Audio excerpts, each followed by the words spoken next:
আজকে আমি আলোচনা করব যে এই ১১৮টা মৌলের মধ্যে তোমাদের কোন কোনগুলা মুখস্থ রাখতে হবে এবং সেগুলা কিভাবে তোমরা মনে রাখবে। প্রথমেই দেখো, তোমাদের ১১৮টার মধ্যে অবশ্যই এই যে তোমাদের প্রথম যে ৩০টা রয়েছে, এই যে ৩০টা, প্রথম ৩০টা, এখান থেকে এই ৩০টা তোমাদের মুখস্থ রাখতেই হবে। তো তোমাদের যদি জিঙ্ক পর্যন্ত মুখস্থ না থাকে তাহলে অনেক ধরনের ডিফিকাল্টিসের সম্মুখীন হবা। অনেক ম্যাথ, অনেক সৃজনশীল আছে যেখানে তোমার এখানকার সরাসরি পারমাণবিক সংখ্যা এবং পারমাণবিক ভর এবং ইলেকট্রন বিন্যাস এগুলো হচ্ছে লাগবে। শুধু এসএসসিতে না, এটা এইচএসসিতেও লাগবে। তো এই জন্য তোমাকে প্রথম ৩০টা অবশ্যই মুখস্থ রাখতে হবে। এখন এই ৩০টা মুখস্থ তো হলো, আর কী কী লাগবে? আর হচ্ছে তোমাদের এই যে এখান থেকে যে হাইড্রোজেন থেকে মানে গ্রুপ ওয়ানের যে মৌলগুলো রয়েছে এগুলা মুখস্থ করতে হবে।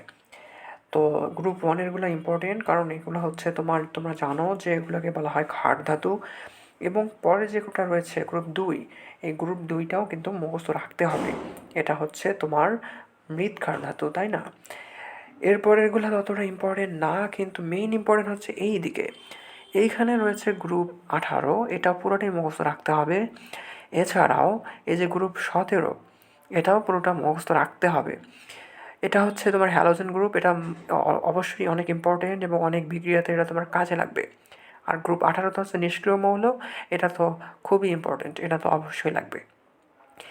আর হচ্ছে অক্সিজেন যে গ্রুপে রয়েছে গ্রুপ 16, এখানে হচ্ছে এটা জানা ভালো যে অক্সিজেন, সালফার এতটুকু, বেশি নিচে লাগবে না।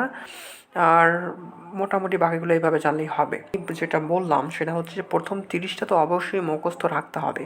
এই 30টার সাথে সাথে আর কোন কোন গ্রুপ এবং কোন কোন তোমার মৌলগুলো লাগবে এই সম্পর্কে একটু ছোটো ধারণা দেওয়ার চেষ্টা করলাম। আরেকটা জিনিস ছেড়ে গেছি, সেটা হচ্ছে যে তোমার হচ্ছে এখান থেকে যে সিলভার রয়েছে না, এই সিলভারটা কিন্তু ইম্পর্ট্যান্ট। এছাড়াও সোনা, যেটা অরাম গোল্ড, এটাও কিন্তু ইম্পর্ট্যান্ট। এখানে মার্কারিটা একটু ইম্পর্ট্যান্ট।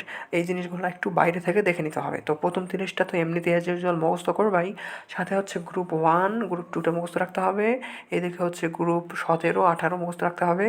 16টার উপরের কিছু মূল মুখস্থ রাখলেই হবে। আর এক্সট্রা হচ্ছে এখানে তোমার সিলভার এবং এখানে হচ্ছে গোল্ড এবং মার্কারিটা মনে রাখলেই হবে।